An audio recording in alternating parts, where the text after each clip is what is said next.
Hello there, everybody, and welcome to Geeks Who Like Sports, episode number 3. As always, I'm Ray Carsillo, joined by my best buddy across the country, Lee Elias. Lee, how's it going today?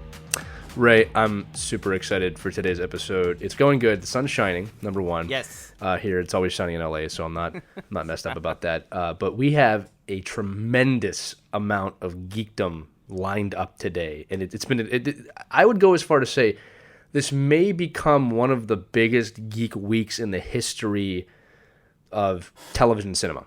Yeah, I mean, that's a fair statement. I think overall, we're going to look back at April 2019 also as probably one of the biggest months in terms of movie releases. Shazam, Hellboy, Avengers, obviously, by the end of the month. This week in particular, though, as you mentioned, is just chock full of amazing stuff. Game of Thrones, a new Batman for Titans, and of course, the biggest announcement, so we're going to get right into it, folks. Yesterday, Disney, at the beginning of what's now, Star Wars Celebration, announced their Disney Plus service. It's launching November the 12th. It's going to be $6.99 a month, $69.99 for if you get the year plan, which makes it $583 a month, and it's going to have everything on it.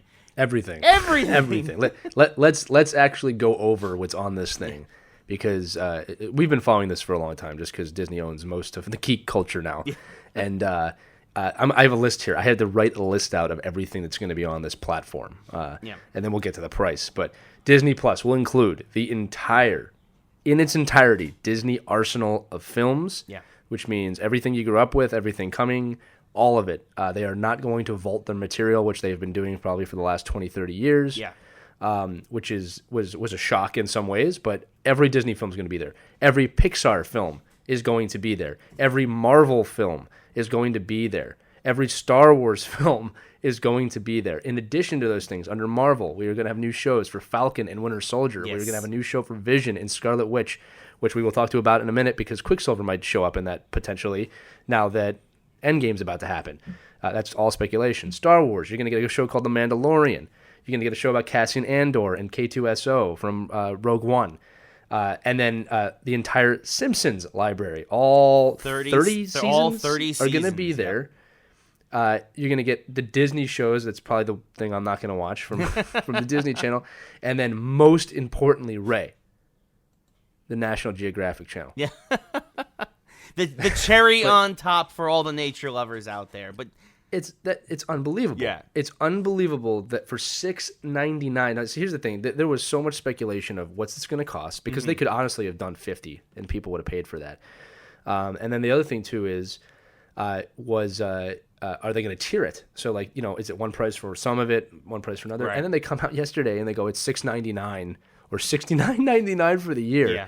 And then I figured it out in that moment, which is, that works if you get 100 million subscribers right away, number one. And number two is they have just rigged the entire game. Yes. They've just gone, look, we have plenty of money. We know people are going to buy this. Netflix, Hulu, which might be part of this. Yeah. HBO, everybody else, YouTube TV, which is now $50. Come at me, bro. Yeah. No, exactly. They've set a new standard. They've set the bar because, they can take a loss on this initially. They know that. They can kind of just sit back, and because they could potentially drive their competitors out of business. And then when that happens, or make them cheap enough to where they can also acquire them, they can sit on this a little bit and then hike up the price later.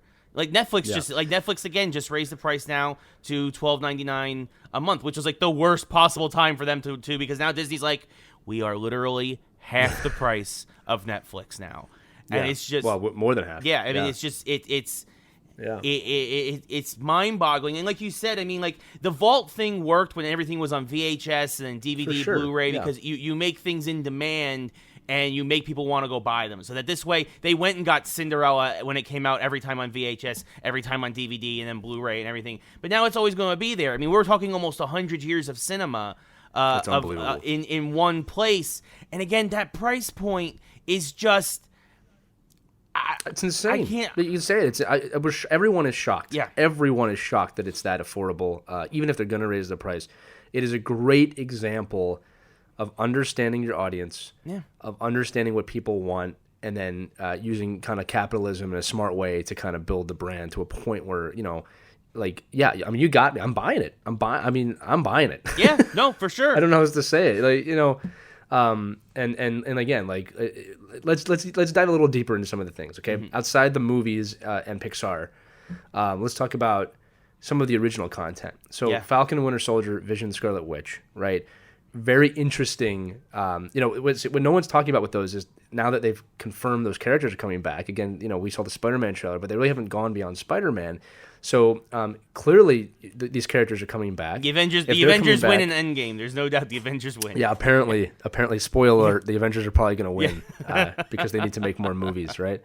And then the other thing too is, I just want to really, really quickly tap on Vision and Scarlet Witch is now that Disney has acquired X-Men, you could potentially bring back Quicksilver if you really wanted to in some way. Yeah. I don't know if they will. I don't know if that's their play, but that could be an interesting storyline. Yeah, I mean, again, when you bring back everyone, you could bring back Quicksilver. And again, this is something we speculated on a couple of weeks ago. Be sure to go back and listen to episode 1 of Geeks Who Like Sports.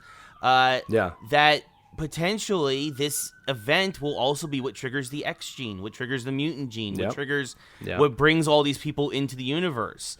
I love it. Yeah, so I mean, it's just so Kevin Feige is just sitting. I mean, he is just sitting there like Professor X with Cerebro on his head, planning everything for the Marvel universe. If anyone knows what Thanos must feel like, it's Kevin Feige. It's got to be him. A quick side note: was that a LA siren or a Philadelphia siren? I don't know. The birds are on my side. Yeah. So yeah, just we actually never talked about that. Ray is actually sitting in Los Angeles right now, and I'm sitting in Philadelphia, Pennsylvania. We are literally a country apart. Yes. And the podcast is what binds us together. That's right. and 15 years of friendship. But there's that too. I mean, if you want to put a price tag on it. So that's going to be a really interesting thing. And then when you switch over to Star Wars, it's because they want to keep this, because we could literally talk about every one of these topics for a whole episode. Yeah. Very, very excited for The Mandalorian. I think Star Wars making the jump to this type of cinematic television is a good play at this point. The Star Wars universe is turbulent, to say the least, right now. Made a lot of mistakes.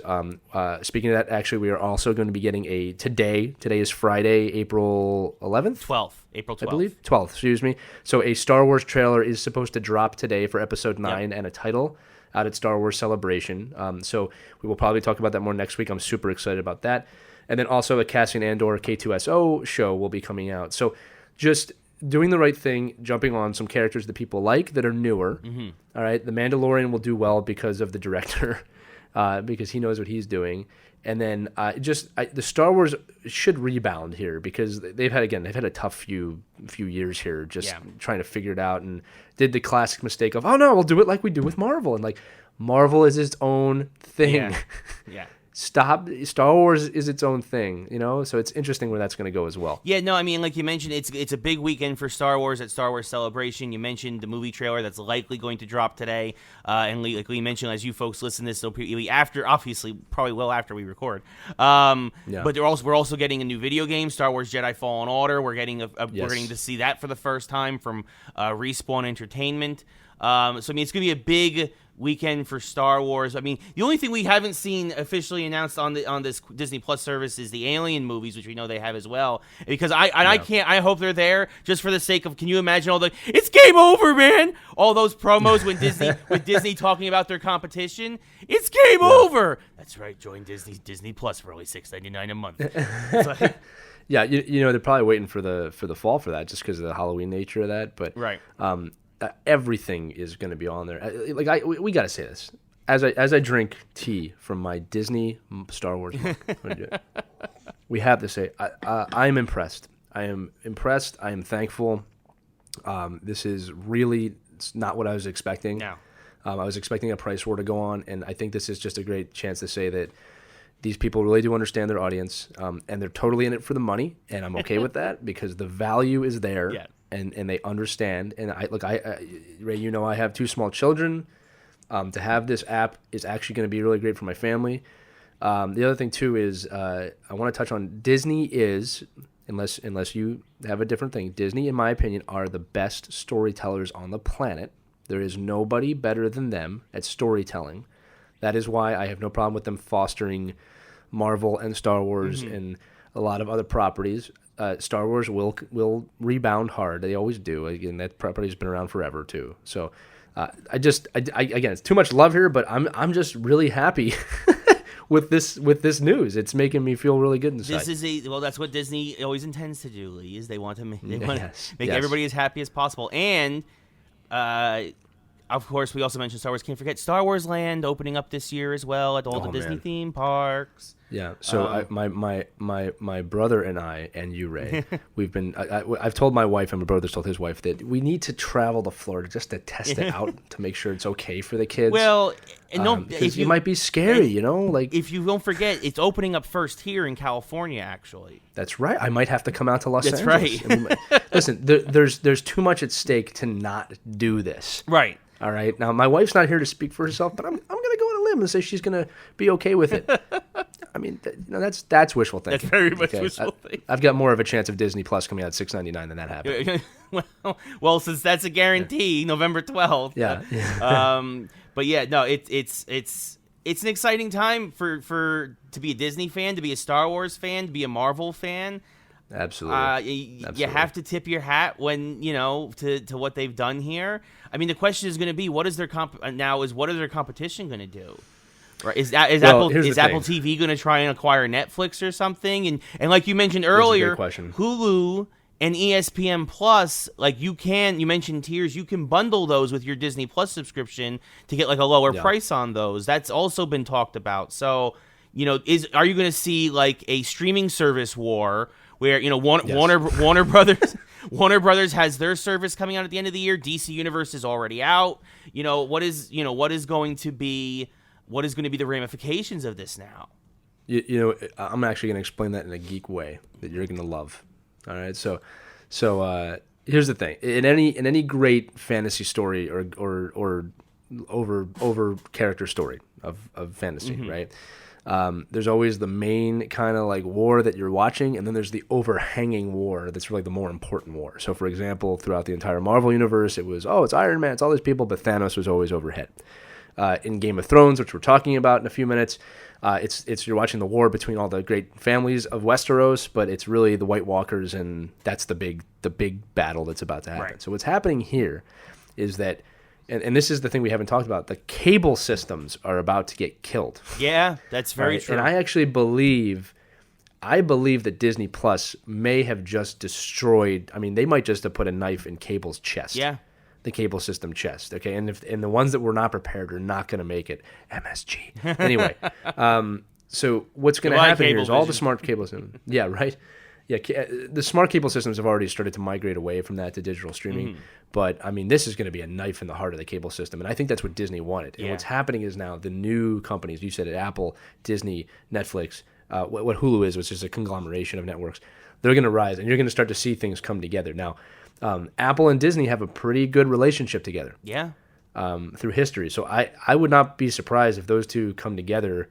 And then there's Amazon in this as well. Yes, Amazon that's has true. pretty amazing, So you're about to see a massive shift in the landscape of how we consume television, movies, media.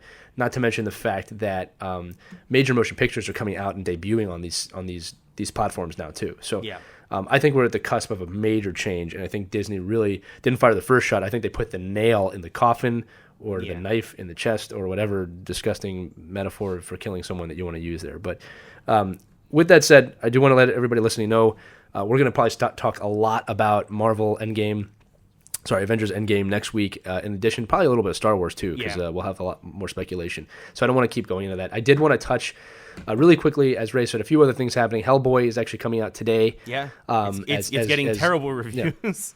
Yeah, but you know, I figured it might. But here's the thing: as geeks, we had to mention. Oh, of course. I'm still gonna probably go see it. I'm still gonna go see it just for the sake of seeing it. So. Yeah, I have a hard time trusting reviews nowadays. It's if you don't understand the character, you're gonna think it's a bad movie. Well, you know me as a former reviewer, Lee. I have many stories of where I looked at why didn't this outlet put this particular person on this product, whether it was a movie or a video game or whatever, when sometimes in the very first sentence of the review they're like, I hate X and X such a game or franchise, or and it's like, but I was gonna give it another shot anyway, and I'm like, no, you're not the person who should have been reviewing this. Yeah, no, it's like don't ask me to review something I don't know about unless I've read all the source material. There's a lot of different ways to do that. And you've always been great about that. Thank you. Also, I'd say Lee and Glenn is going to be playing Batman and Titans. Ray probably can't comment too much on that. No, I mean it's interesting. It's it's an older Batman, obviously, but Titans season 2, they're doing a lot. They're getting a lot of stuff geared up. They've announced Deathstroke. They've announced Ravager. They've announced Jericho. Yep. You've got Batman now. Is Batman going to be like a huge overarching presence? Is he just going to be popping in for a little bit, helping tie up the season 1 cliffhanger? I don't know. Well, here's what I'll say. Again, someone doesn't work for DC. First off, if you have not watched Titans, you should absolutely go see that show. It's on DC Universe. Find it. It is worth the watch. It is very much a dark DC world that we've been wanting to see. It's not the same as, and I'm not saying this in an insulting way, it's not the same as the other DC television series. This is totally different level. And again, nothing against the other, nothing against Flash and Arrow or anything like that. Those are they have their place in their good shows. It's a very different audience that the DC Universe shows are targeting than what the CW shows are targeting. It's just, and there's nothing wrong with that. And some are going to like one more than the other, and that's perfectly fine. But my favorite show on DC Universe is Doom Patrol, so that's all I'm going to say on that. There you go. Yeah, there's plenty to check out there, is the point. I mean, yes. They've really taken a step up in how they're doing things over there. Ray, just to answer your question, I think the fact that Glenn is playing Batman, he's not signing on for 2 scenes. I think he is going to have a pretty overarching storyline there, in my opinion. I also think that he is older, and I think he'll be a great Batman. Barring, I reserve my right to judge his accent, but accent and writing, and you never know what the script until it comes out. So, but I'm excited for that. So the last thing we want to talk about in Geek, because we have about just to tap on it, just about a minute left or two for the Geek section of this, is Game of Thrones final season starting this weekend. We'd be remiss if we did not tap on that. Yeah. It does definitely come into the realm of geek culture, into the fantasy world.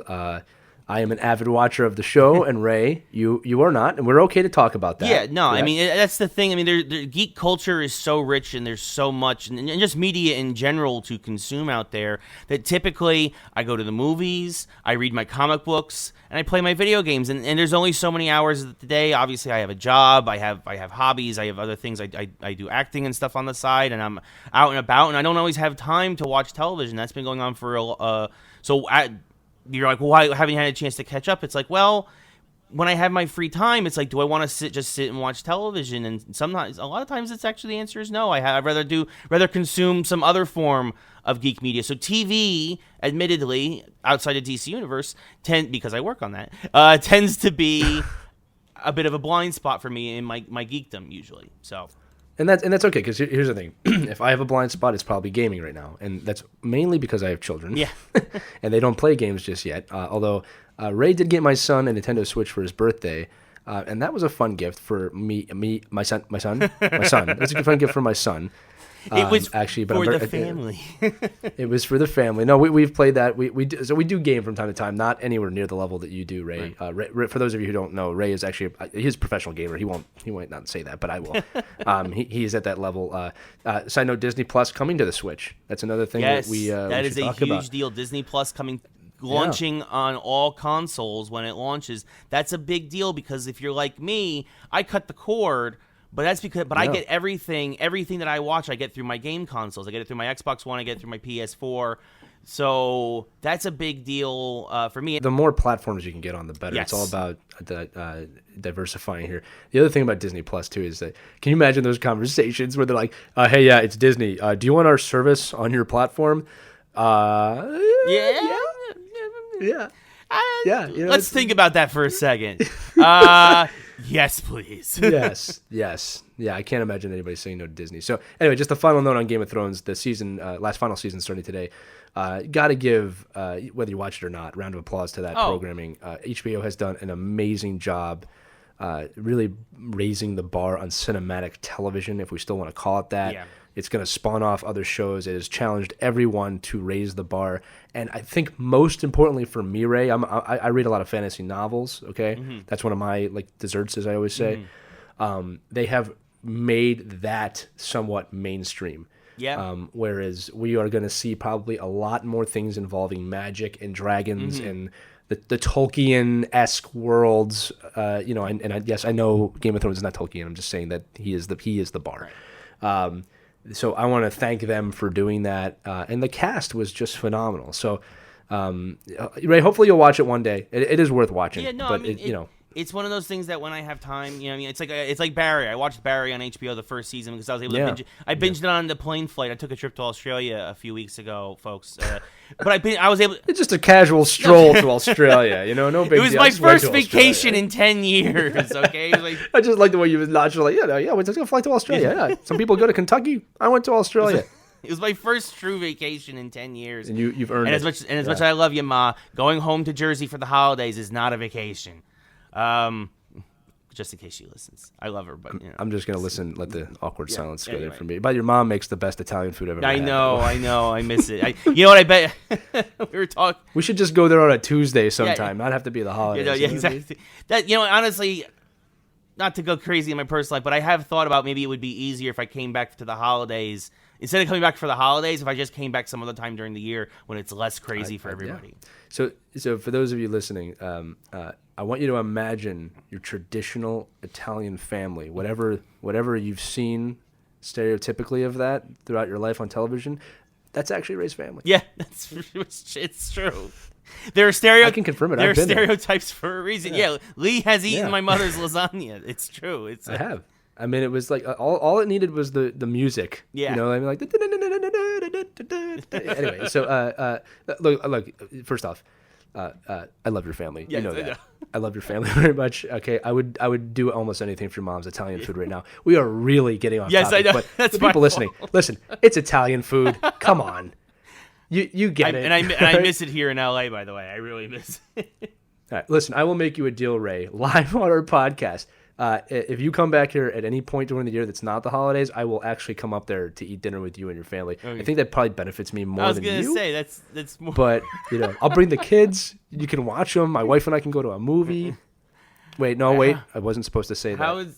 How is this beneficial to me and my family? It's a life experience you can learn. I need a break, Ray. Give me some sleep. Anyway, transitioning out of this. So before we get to today's mashup, which is going to be which Disney character would be the best wrestler and which wrestler would be the best Disney character, I actually want to talk about WrestleMania. WrestleMania 35 has just happened. And there are a few matches that we do want to talk about, to touch base on. And Ray is someone who's a little more of an avid wrestler fan than I am. But real quick before we jump into this, WWE is classified as sports owner show. Yes. There was a time it would have been solely geekdom or something else. But yeah, and it still is entertainment. But these are athletes. They go through a lot. If you don't watch wrestling, which is fine, to not classify these people as athletes, to what they put through with their bodies and their lives is not fair. And the fact that ESPN reports on it also makes it a sports realm. And it's fun to talk about. So just real quick, I'll just touch on the matches, Ray, that we want to go over, which is Kofi Kingston was over Daniel Bryan for the WWE Championship. Yep. An interesting match, Triple H over Batista. Yep. In a WrestleMania match. And then finally, Becky Lynch defeated Ronda Rousey and Charlotte Flair in the main events with a botched finish. Yes. But we'll get into that. Yeah, no. So, I mean, it was an interesting WrestleMania. It was a very long WrestleMania, nearly 5 hours. Yeah, they can do that now. That's the thing. With the network, they can do that. Yeah, I mean, so Kofi over Daniel Bryan. I will say this about WrestleMania as a whole, actually, and this is the perfect example of it. I can't remember a wrestling pay-per-view where the crowd got more of what they wanted than this WrestleMania. Almost all of the faces, almost everybody that everybody wanted to go over went over. Seth Rollins beat Brock Lesnar early night for the Universal Championship. Finn Balor is the new Intercontinental Champion. It's all the fan favorites, including obviously Kofi, who they had done a really great job of building up this storyline of Daniel Bryan becoming what he once hated, right? Daniel Bryan turning heel, becoming that champion who felt he was above everybody, much like when he had to beat Triple H and Batista and Randy Orton, years ago to first get the championship. They put Kofi in Daniel Bryan's old shoes and then allowed Kofi to rise up the same way Daniel Bryan is. And I think what's great about it is Kofi's been with the company for over a decade. He's been fighting for this. He's a fan favorite. He's done with everything that the company's thrown at him, including doing a horrible Jamaican accent for 6 years. You know, I mean, and you know, the dude is a show stealer. Comes with the territory. Yeah, I mean, exactly. But I mean, stealing every Royal Rumble match by finding ridiculous ways to keep himself in the ring. He's a human highlight reel. He deserves a chance to have the most important strap in the company. Good for him. And overall, it was a good match. You know, to me, it was the best match of the night, and I would have expected no less. You're talking about the actual wrestling you're talking about. Yes, the actual wrestling, it was the best match of the night because you have two expert craftsmen. I mean, you are seeing two guys in their prime just perform at their craft in a way that you just don't get to see anymore.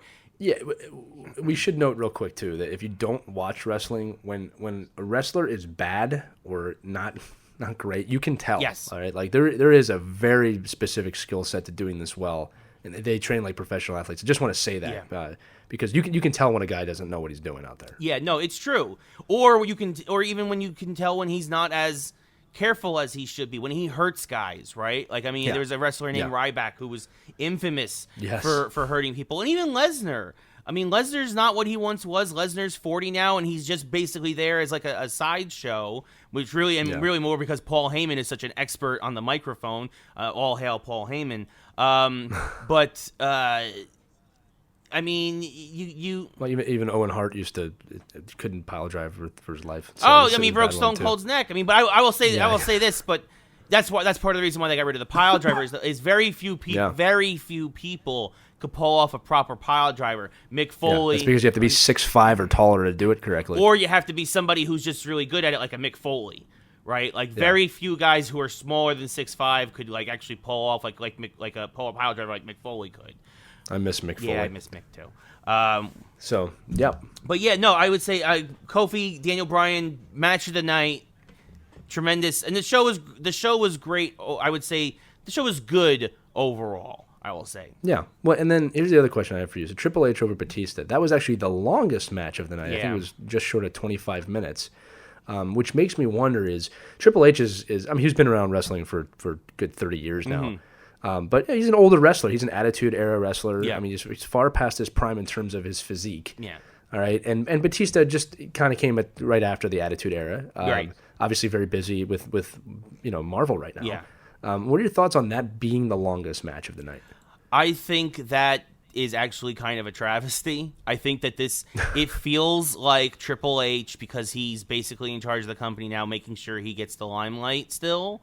And that he tried to steal a bit of the spotlight from everybody currently on the roster, on the wrestling roster. The wrestling roster. Yeah, it just is that he doesn't wrestle full time. He only comes out for WrestleMania anymore. Basically, like what Undertaker did for a long time. And it's kind of like, but the thing is that unlike the streak where there was this thing that was even bigger than the wrestler himself that people wanted to see keep going, I don't care. The stipulation was Triple H had to retire from in-ring competition if he lost. I don't care if Triple H never wrestles again. He's old. Yeah. He's not involved in the stories anymore, aside from being the evil corporate entity taking over in a lot of ways for Vince most of the time. Yeah, it makes me wonder if that was more of a throw to the kind of, I don't want to call this older wrestling fan, but my era, the Attitude Era fans that are, we're in our mid 30s to 40s now, and it's just we haven't seen the people that we love for a long time.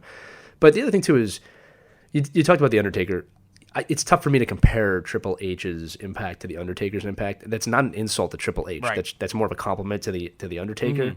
But I'm with you. I don't need to see him wrestle anymore. If I'm going to see the wrestlers of the past, I don't mind seeing them in a different light. I don't necessarily need to see them fighting. No. I mean, there's a few wrestlers they kind of pulled that. They pulled that off with Ric Flair a bit. Right. But that kind of plays into his character. I mean, I don't know. I agree with you. And then it's just interesting to see how they kind of bring these people back from time to time. Yeah, I mean, and with Batista, it always feels like they bring Batista back whenever he's doing a movie, whenever he's there to promote something. Yeah. We know why Batista's there. It's like.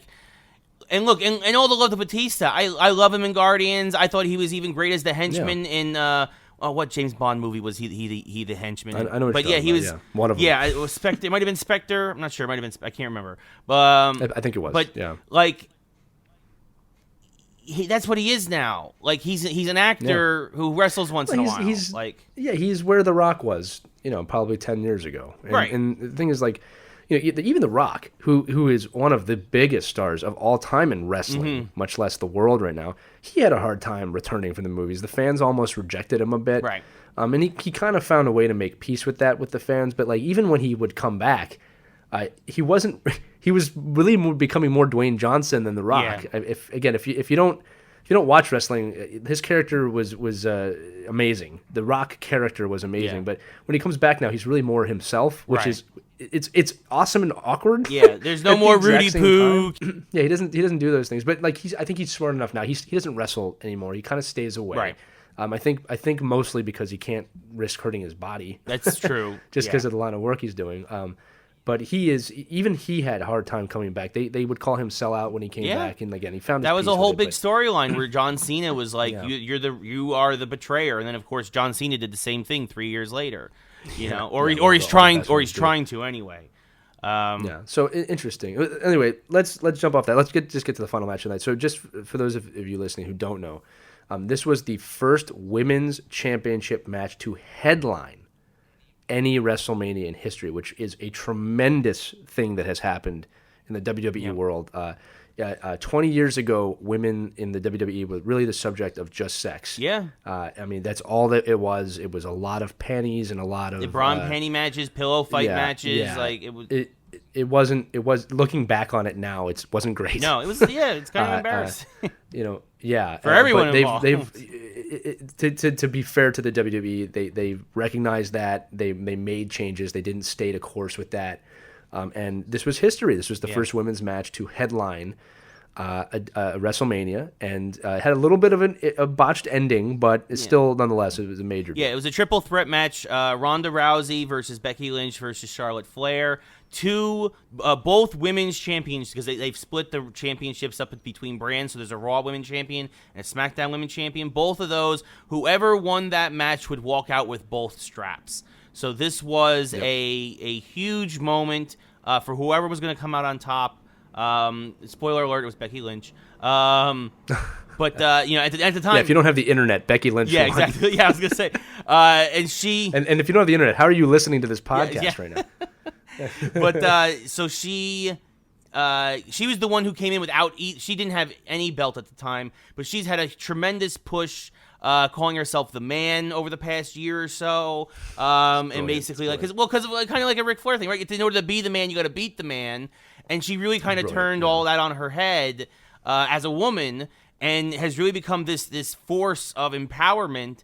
But still in wrestling storyline, she won the belt, she lost the belt, she won the belt, she lost the belt. Like, I mean, that's wrestling. And then to be against Charlotte Flair, obviously her dad was the man, 16-time champion. Yep. Obviously the legacy, her and her own right has been a tremendous. Arguably, I could arguably say Charlotte Flair is already the greatest women's champion of all time.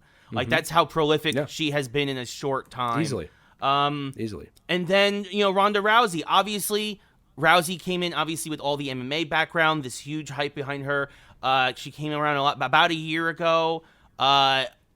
She's not on the level in terms of wrestling as Flair, who of course grew up in it, or Becky, who's been doing it her whole life. But Rousey has made leaps and bounds improvements over the year that she's been in WWE, because her too, as an athlete, she knows how to train like an athlete. She knows how to prepare. But honestly, and she's embraced it too. She has, and it's been really interesting to see her, after obviously getting the huge face push since she got there, really kind of take on a heel role in this rivalry. And it was a solid match. It was a very good triple threat match. Obviously, a lot of folks, it's going to be marred by the botched ending. For those of you who don't know, the referee basically started his count. Okay, spoiler alert.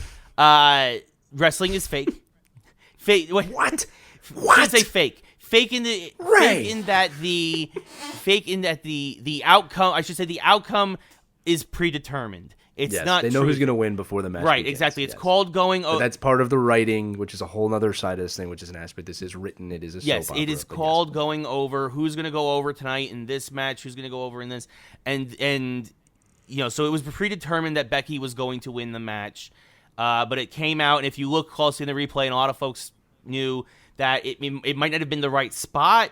It might have been, but at the very least, the ref started his count. It's very clear the ref started his count early before the shoulders were completely down on the mat. Rousey's shoulders were in the air, which is not a pin. Right. Yeah. So there was that a bit of a quick count, but this is how it should have been, and obviously this is how it's going to stay. The WWE is not going to make a bigger deal of this than they should. And it was one of two botches over the course of the night by the refs. There's a second. Both refs ended up being fined by Vince McMahon. There was another one from I don't remember the specific match, but they mentioned it was the referee in the championship match. He was the second ref to be fined that night. So referees, get on your game, man. It's like every other sport. It's like every other sport. The refs are always screwing everything up.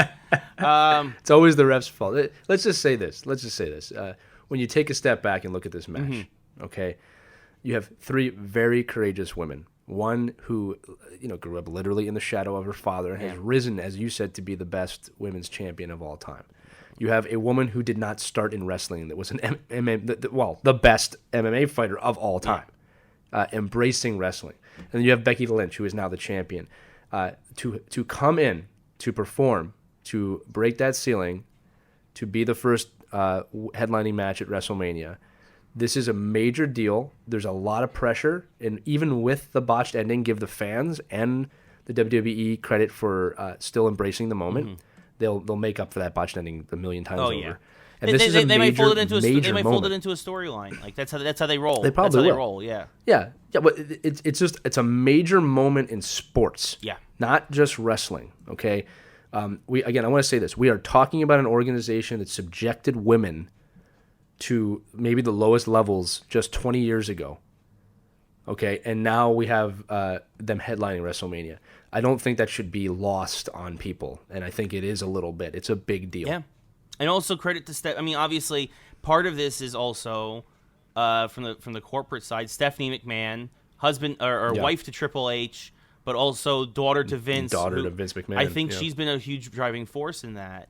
And, I mean, so credit to her to be like, women need their proper representation. So, and she was a big part of that too. Yeah, and she took a lot of crap. From that back in the day. God, they subjected her. She came in as a tough businesswoman at the time when Sable and all these other the divas they used to call them were huge and really well. And then she got put in some of the most ridiculous storylines in WWE history, with her dad being a cult leader and insinuating incest and all this other. Like, I mean, I mean, look, folks, wrestling's had some dark periods. Okay, it's crazy. So there's bad writing everywhere. Yes, exactly. But it's. How about this, Ray? The in true wrestling fashion, I'll leave this kind of topic open-ended. Is that Vince McMahon took a incredible amount of money out of the WWE stock last week to invest into the XFL. I can't believe they're bringing that back. So that's going to be a topic in the future for us, but. He's serious. He is really serious about making this football league, and I don't think it's going to be a joke. I think he's really trying to build something here that's going to rival the NFL. I don't think it will. No, but who knows? Who knows what's going to happen? He learned a lot from his previous mistakes. He understands that football needs to be football, not football needs to be wrestling, which is what he tried to do the first time around. Yeah, and he just understands the digital media space and the niche stuff. Yeah. He could probably reach more football fans. Okay, it's time, Ray.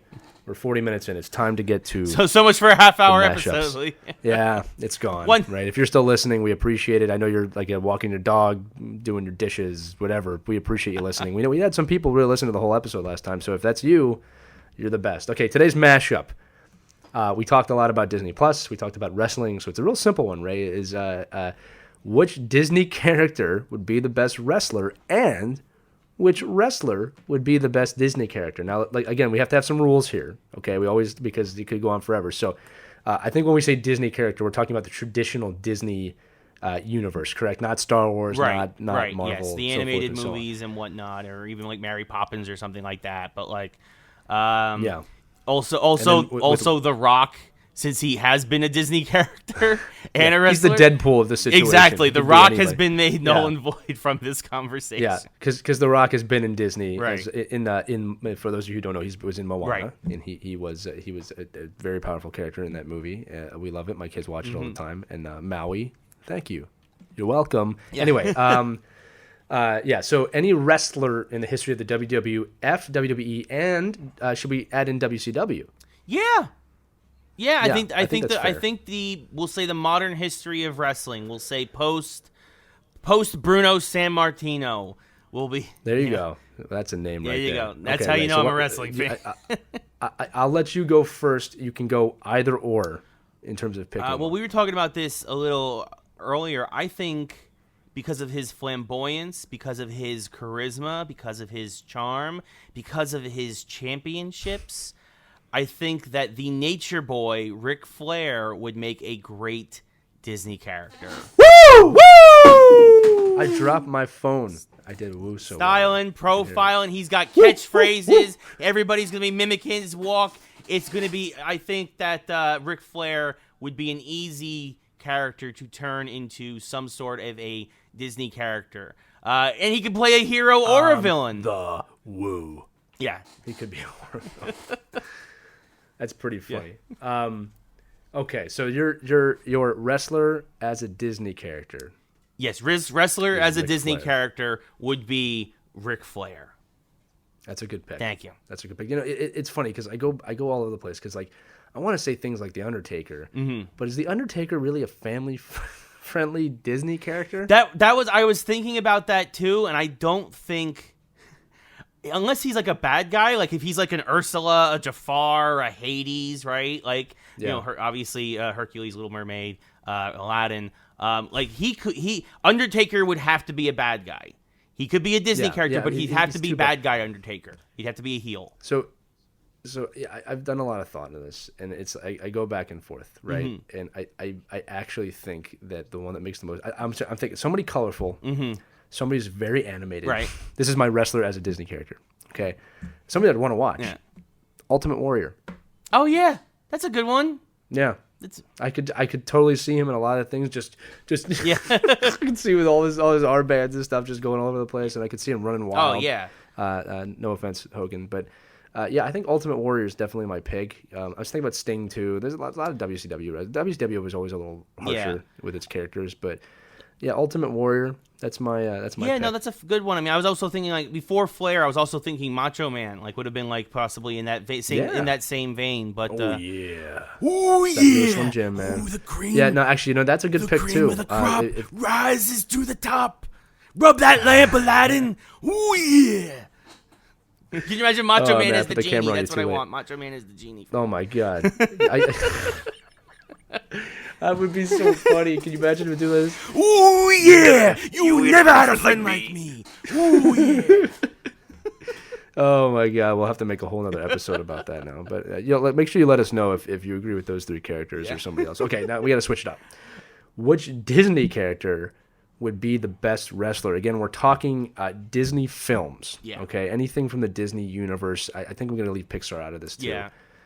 For lots of reasons, but Ray, it's a tough question. I mean, do you want to go first? I've got a person in mind because his theme song fits into like classics 90s wrestling. Plus, he's super strong. I think he could handle himself in the ring, and he'd be a great heel. Gaston from Beauty and the Beast. Ooh. That's a great one. I didn't think of Gaston. Yeah. Wow. No, he would absolutely. Yes. Yeah. I mean, correct. That's what I'm trying to say. Gaston is a perfect. Yes. I can't actually. You said it all. That's perfect. If you don't know who Gaston is, go watch either the live action or the cartoon Beauty and the Beast. He is. I mean, there have been heels in the WWE not as good as he is. Exactly. He's a little bit in that Triple H vein, but he's super strong. He's got his little manager with him. He's like nobody's as strong as Gaston. Like I mean, it's like Its gimmick perfect. is perfect. Yeah. He's almost Razor Ramon, but better. Yes. Yeah. So okay, Ray, I want you to imagine something. Okay. I want you to imagine that it's the dead of winter. Okay. The lights go down. We're at a WWE event. The lights go down. Okay, and you start hearing these chants, na na na, hey na na na na na, like that, right? Blue lights start streaking all over the place. It's just blue lightning everywhere. And then here she comes. Now coming to the ring at 5'5", Princess Elsa from Frozen. Yeah, is my pick. Right. Yeah, she's got a great gimmick. All right, almost Mortal Kombat level. Yeah, Mortal the Kombat Ice level Queen powers. Okay. Yeah, she's got a sister, which is a great person to kind of, accompany her to the ring is Anna, who doesn't have a power yet, but probably will in the new movie, but nobody's figured that out yet. But I have because there's leaves blowing everywhere, so she probably can blow the wind. That's my conspiracy, by the way. Right? Princess Elsa is in the WWE. The women's I think she division, could kick. Yeah, she'd be a women's champion overnight. Are you kidding me? I mean, think about her backstory. Like, her parents were like, don't use your powers. They're the worst parents ever. You have a gift. Don't use it. By the way, we're going to leave you and your sister alone and go travel over the seas and not make it back. And then, we're going to let you be raised by idiots. It's a great story. Yeah. No, I think that could work. It'd be really interesting to see. But her powers, can you imagine her powers Gaston? And the thing is, she would use her powers though to cheat, similar to like how like Mr. Fuji would do like the spray. Like when the ref wasn't looking, she'd like throw a snowball in somebody's face, and the ref would be like, "How'd the snow get in the ring?" And then she'd grab somebody that tights 1, 2, 3. Yeah, I'm getting all these things. Imagine her fighting Gaston. Right? She's down there fighting. It's like, good God, here comes Belle. Here comes Belle running. Belle runs down there. Where's my father? Good God Almighty! It's the Beast! It's the Beast himself! It's the Beast incarnate, not Brock Lesnar, the actual Beast, the Beauty and the Beast! Oh my God! The lights come down. Oh man, we might actually have to like really think about this. Like Disney Wrestling Federation. Another question. Oh my God, this is brilliant. This is $1 million idea that we haven't thought of before. like here's questions coming in my mind now. What's the Beast's finishing move? Oh man, it's something like the last petal from the rose or something. Yeah, it's the red rose. It's like, good God, the red rose. Yeah. He hit it with the red rose. He hit it with the red rose. It's over. 1, 2. Oh no, he kicked out. Gaston kicked out at 2.5, 2 3/4. Yeah. Sorry, I went full JR there. Sorry. No, I had the camera on you the whole time. That was totally worth it. This is definitely going to become the clip that we share with the internet. Oh man. Right. Woo. Can you imagine the what's it called when they talk to the camera? Oh, the promos. The promos. Yeah. Can you imagine Elsa like, listen, the cold never bothered me anyway. Or off camera. Oh no, they'll do an effect. They'll do an ice effect over the screen, and then I'll cut the commercial break. All right, we're gonna have to discuss the best Disney wrestlers and their finishing moves. And the storylines. They didn't even talk about tag teams. No. Like, can you imagine that? Like, Lilo and Stitch. Lilo and Stitch. That would actually be an amazing tag team because, like, Stitch has no problem ripping people's ears off, and Lilo she's feisty. Yeah, there you go, man. Like, I'm just saying, like, they're already. Look at that. We are definitely going to talk about this more. We want to know what this is going to come back. Oh, we're going to do a second thing of this, especially as we get closer to Disney Plus releasing. Let us know though who you would think would be in the Disney Wrestling Federation. Definitely comment below. We appreciate it. Everybody who watched or listened to the first couple episodes, we really appreciate it. We're still working on getting on iTunes, but for now, thank you for listening on SoundCloud. You can email us at geekswholikesports@gmail.com. I should actually go check the Gmail. I need to remember to do that's how you know we're doing it for fun. Yeah. It's like, oh yeah, I should go see if anybody actually. Well, yeah, we should probably look if people are listening. Yeah. But we appreciate it. Lee, do you have any closing thoughts, buddy, or? My closing thoughts are just this. Very excited for the new Star Wars trailer. Very excited to talk about Avengers Endgame speculation next week and supposedly Star Wars speculation. And as always, feel free to contact us and let us know what you want to hear about. And if these episodes are too long, let us know. I mean, they're just kind of flying by for Ray and I, but we're about to hit the 50-minute mark, and that really is not our our attention. But look, thanks so much for listening, Ray. Thank you for doing this again. This is so much fun for me every week. I actually look forward to it. I look forward to it too every week, buddy. It's a good time, definitely. We definitely, at the very least, we're having a good time. We hope you guys at home are having a good time too, or on the road, or at the gym, or wherever you're listening to us. And for Lee, I'm Ray. We'll see you next week for more Geeks Who Like Sports.